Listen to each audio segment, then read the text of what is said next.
into the groove of speaking. And as the year goes on, you can be assured that I will be here every second Sunday.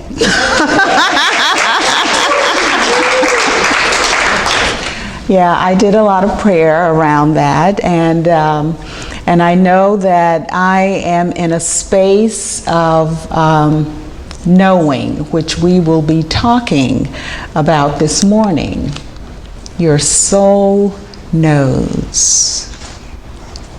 So this morning we will be taking a journey of the soul, reflecting on what it means to do soul work, and how the soul is equipped to mount its challenges. Our natural impulse is to live, to love, and to be loved. And that impulse is embedded in the soul. Each of us at the soul level desires life, love, and relationship. Each of us, no exceptions. Regardless of our gender, our race, our background, our religious or political leanings, or economic station, at our soul level, we have a common desire. You may believe your body to be limited. Your memory may be challenged, but your soul knows. Your soul knows what is yours to do. We possess within our souls, within our God consciousness, the tools to surmount any challenge that life presents. And while some challenges are easier to deal with than others, we are here to work through them all. And then to have a celebration. I'd like to share with you this morning a beautiful quote from Elizabeth Lesser, the author of the book, Broken Open: How Difficult Times Can Help Us Grow.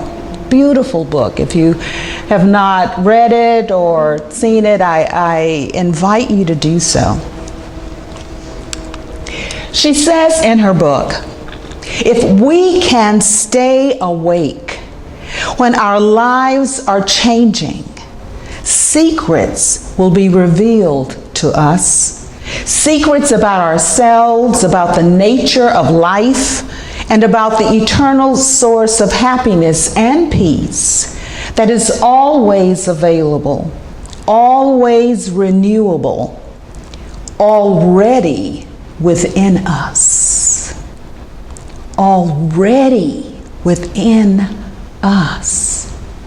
If we can stay awake when our lives are changing, and they're always changing, secrets about ourselves will be revealed to us. Yes. In other words, she's saying by releasing anything that would block our soul's impulse to evolve and thrive, we enable the natural life-affirming energy of our soul to flow. This is our daily work, not our Sunday work. This is our daily work. And when we do our daily work through forgiveness, through affirmative prayer, through meditation, we are doing our house cleaning. Now, you may be like me, doesn't enjoy house cleaning, but this is our soul cleaning.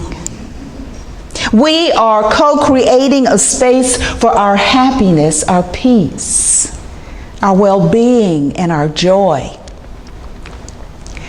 Our co-founders of Unity understood the need to release ideas in their conscious and subconscious that was keeping their bodies in a limited state.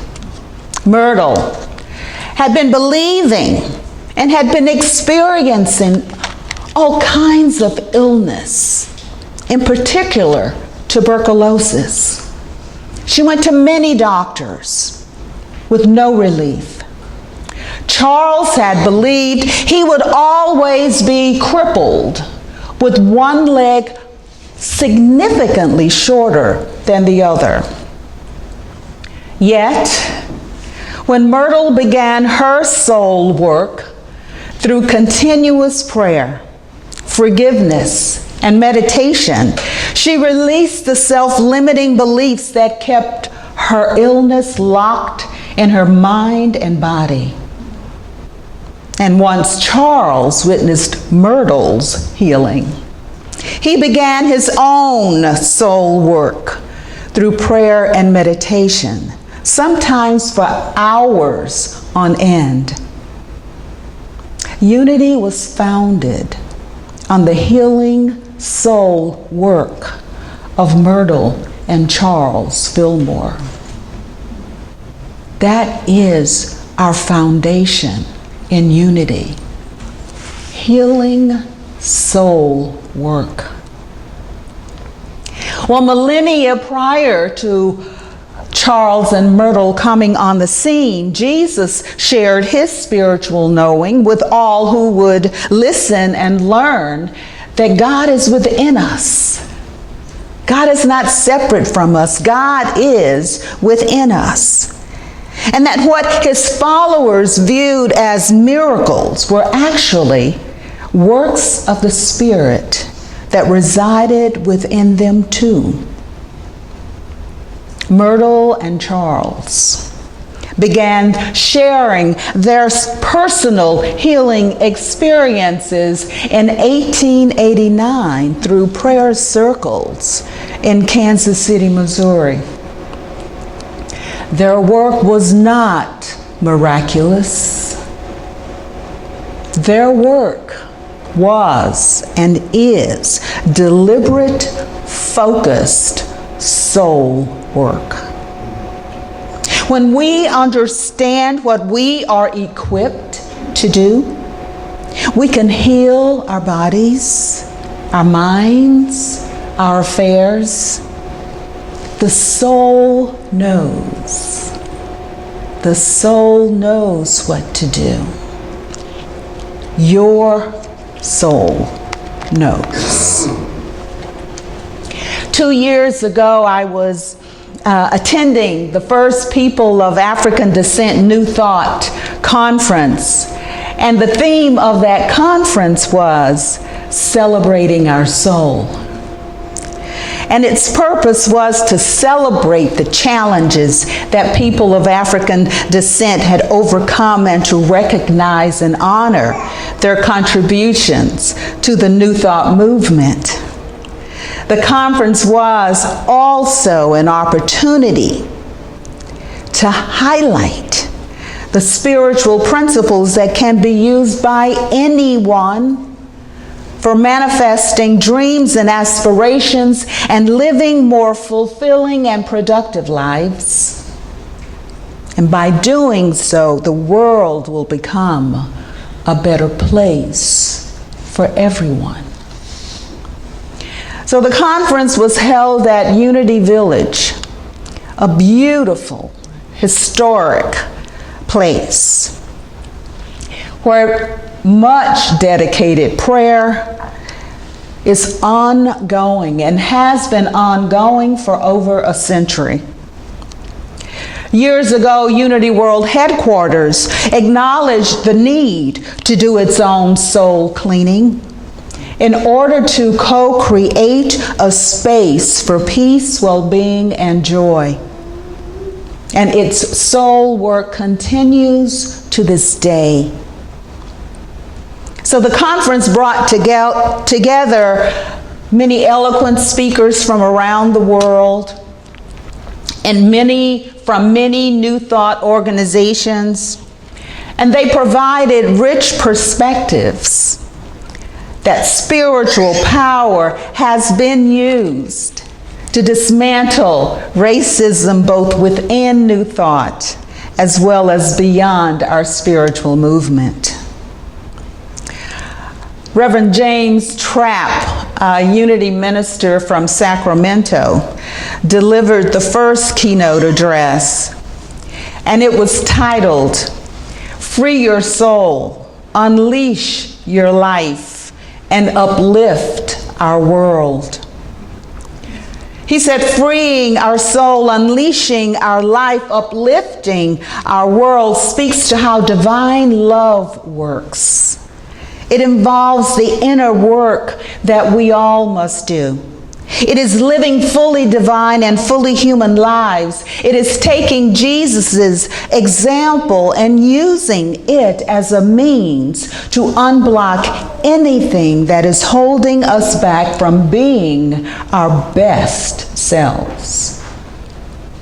And then contributing to the world in our own unique, best possible ways.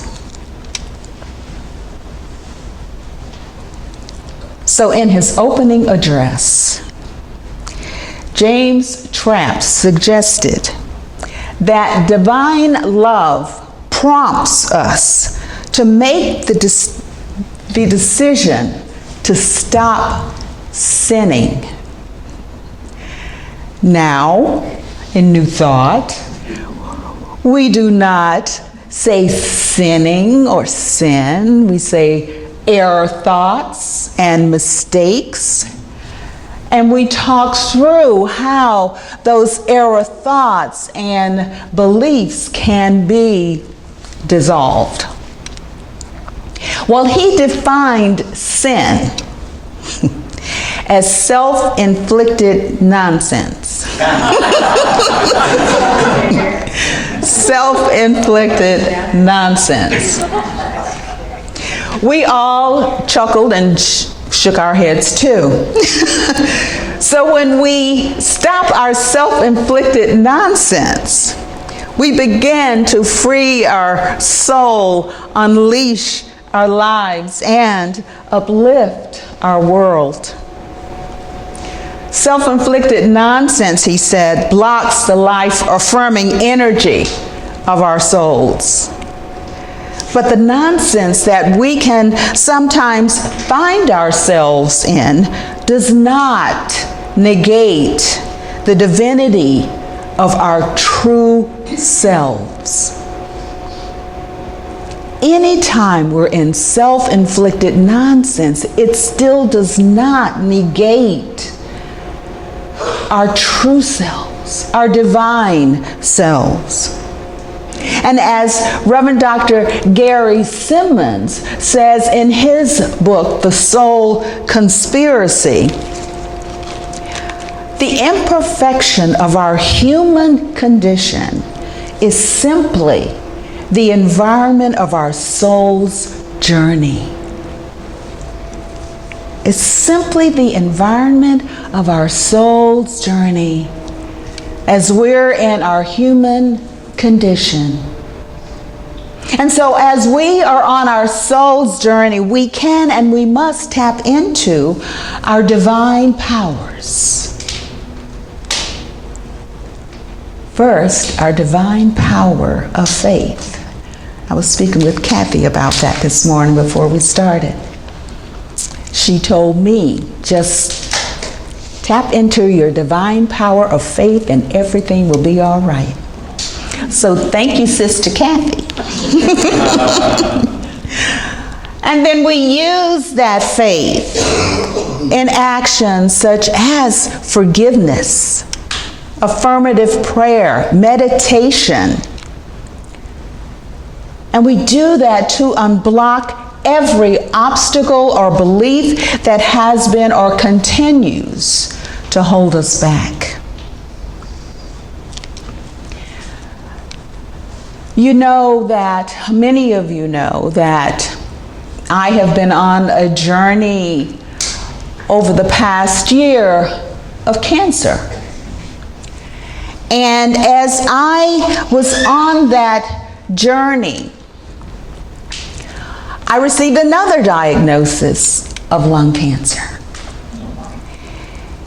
And I did not allow it to get the better of me. I did not allow it to remain my human condition.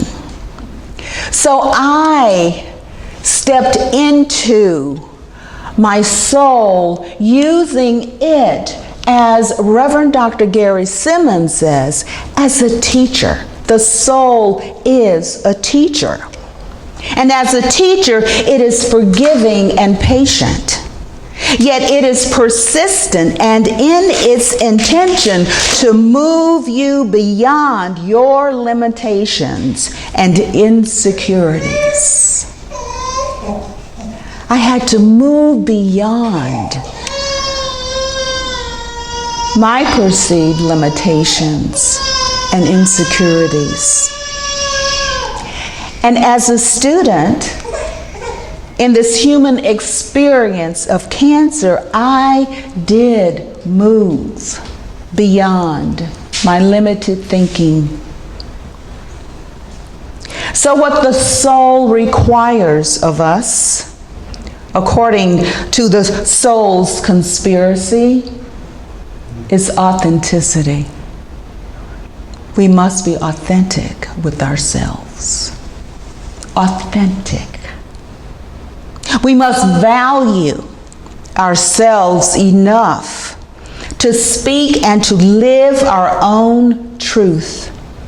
And then we make healthy choices. We learn to speak up. I learned to speak up to the doctors.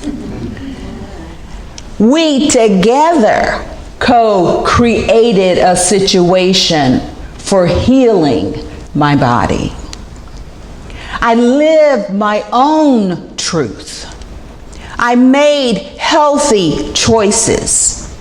I learned to truly embrace what I knew to be my truth. That I am primarily a spiritual being in this human experience. And as a human being, my nature is threefold: spirit, soul, and body. Spirit, soul, and body. I am threefold. You are threefold beings as spirit, soul, and body. So I believe, and I have acted according to that belief, that our soul individually and collectively is to be nurtured through our spiritual power of faith. This requires us to do the spiritual work, the divine love work, the forgiveness work that our soul, through the conscious and subconscious mind, is calling us to do. Our soul knows. Your soul knows. My soul knows. And the soul is ancient. It is ancient and vital to our lives as evolving threefold beings. And I want to emphasize this truth by sharing a poem with you. A poem that compares the soul to ancient rivers. Therefore, in closing, and in recognition of Black History Month, I've chosen the poem written by Langston Hughes that was written when he was 19 years old in 1921. The Negro Speaks of Rivers. I've known rivers. I've known rivers ancient as the world and older than the flow of human blood in human veins. My soul has grown deep like the rivers. I bathed in the Euphrates when dawns were young. I built my hut near the Congo and it lulled me to sleep. I looked upon the Nile and raised the pyramids above it.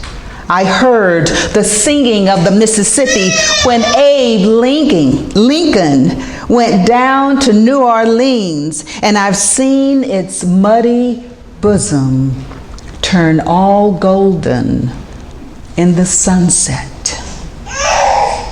I've known rivers, ancient, dusky rivers. My soul has grown deep like the rivers. Our souls are deep.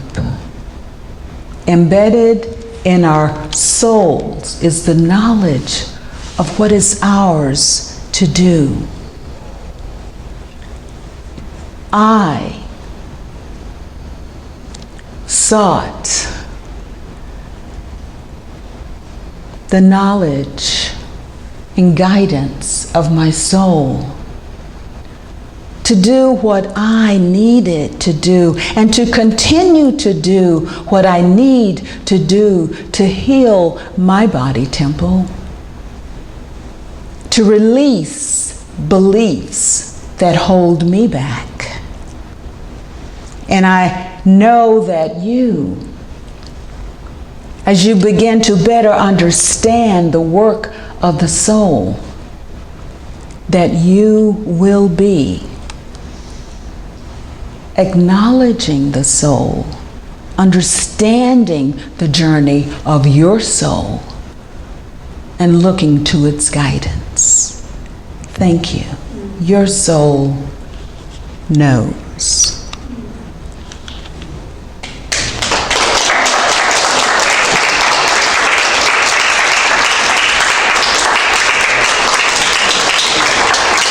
Thank you.